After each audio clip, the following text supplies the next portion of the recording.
Merci, Monsieur.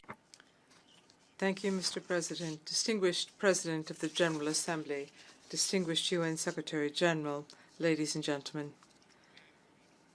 At the outset, I should like to congratulate His Excellency Mr. Volkan Bozkır on his outstanding election to preside over the 75th Regular General Assembly. I also acknowledge the outstanding work done by the outgoing President, His Excellency Mr. Tijani Mohamed Bande, who, through his leadership and wisdom in these difficult times, has set his stone in the great building site of our organization. I should also like to renew to the Secretary General, Mr. Antonio Gutierrez, our trust in him, and we extend to him a heartfelt tribute for the skill with which he has implemented our common goals. Mr. President, when 2020 comes to an end, it will undoubtedly go down in history as one of the most difficult because of the public health crisis linked to COVID-19. This illness has spread worldwide and has caused untold human suffering. It has exposed the numerous unsuspected weaknesses of the international community and provoked an unprecedented economic crisis. As we meet in this assembly, we still have not found a lasting cure for this illness. I wish to pay tribute to the memory of all of the victims of this virus and acknowledge the outstanding work of all healthcare workers from all countries who have saved thousands of human lives. Mr. President, this session is taking place in a rather unique context where our world is navigating particularly troubled waters. The human tragedy in its wake has harshly put to test multilateralism and challenged our determination to work together to counter this scourge. And that is why I welcome the theme selected for this General Assembly session entitled "The Future We Want, the UN We Need," reaffirming our collective commitment to multilateralism, tackling COVID-19 through genuine multilateral action. In many respects, this theme reveals our collective anxiety. It calls on us to be more united and more determined. In point of fact, the COVID-19 pandemic calls for enormous sacrifice, and our success in curbing this crisis will depend on our will to join our efforts and to reverse the trend of this pandemic as we keep our populations from falling back into extreme poverty. It is regrettable to note that the COVID-19 pandemic has slowed our efforts in a number of areas under the SDGs, particularly health, hunger, and decent work. It is therefore undeniable that the international community must act together globally, consistently, to find a fitting response to this pandemic. And here I would welcome the initiative of the Secretary General, who at the outset of the pandemic launched a system-wide UN response to tackle this pandemic and called upon states to build resilience in order to counter harmful consequences of the pandemic. It has been well established that given the very contagious nature of the pandemic, preventive measures as we are applying them today will in and of themselves not be sufficient to reverse the trend and eliminate the virus. The vaccine remains the lasting cure for this virus. My country therefore encourages all research throughout the world aimed at finding a vaccine. While research seems promising, we also face the issue of access to future vaccines.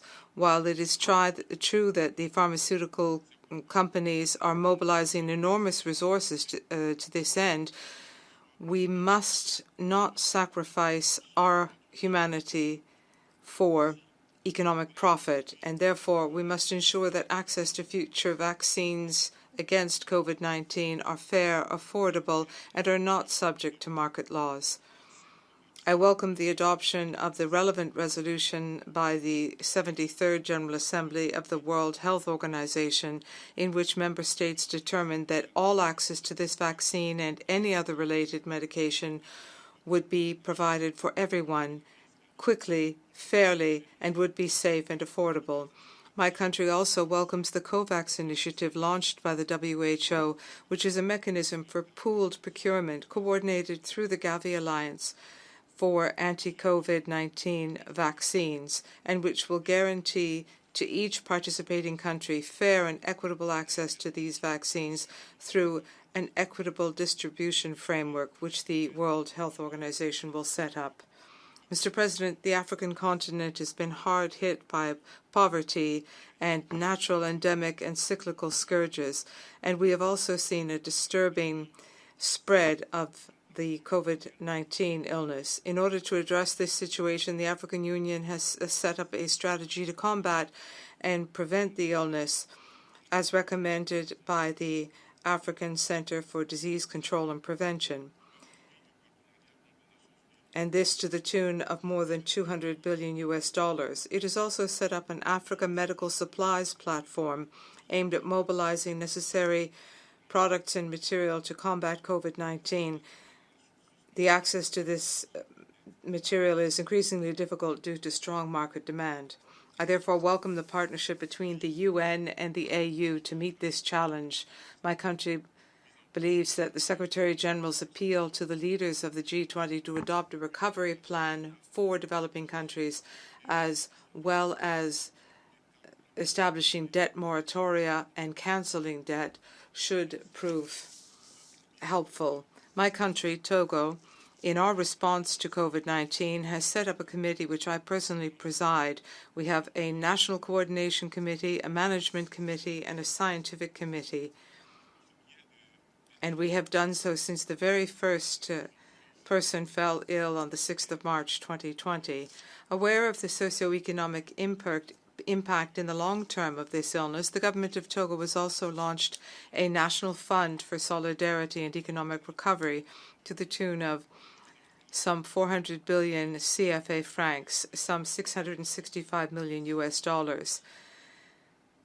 In terms of actions that we have taken to help prevent the spread of the illness, we have stay-in-place orders, we have screening, mandatory wearing of the mask, and we are educating the population and raising awareness. The government of Togo has also closed certain areas of the country. We've set up curfews and closed borders, as well as schools, universities, and banned public gatherings. In terms of patient care, the government has opened dedicated centers in Lome and each of the economic regions of the country. We have trained staff and we have acquired important equipment for resuscitation, as well as PPE. A therapeutic protocol has been set up by the Scientific Committee as well. A number of social measures have been taken for the population, in particular the most vulnerable, to mitigate the impact of the pandemic. These measures include reducing the cost of water and electricity, lifting taxes on essential products, and distributing food to the neediest people, as well as cash under a program called Novisi, and support for businesses. I extend my sincere thanks to all of our partners who provided assistance to Togo at this time. Mr. President, in this commemorative year, the 75th anniversary of the United Nations, it is worthwhile mentioning that our institution has accomplished enormous achievements in the area of peace building, ensuring respect for human rights, and promoting sustainable development despite the challenges it has faced.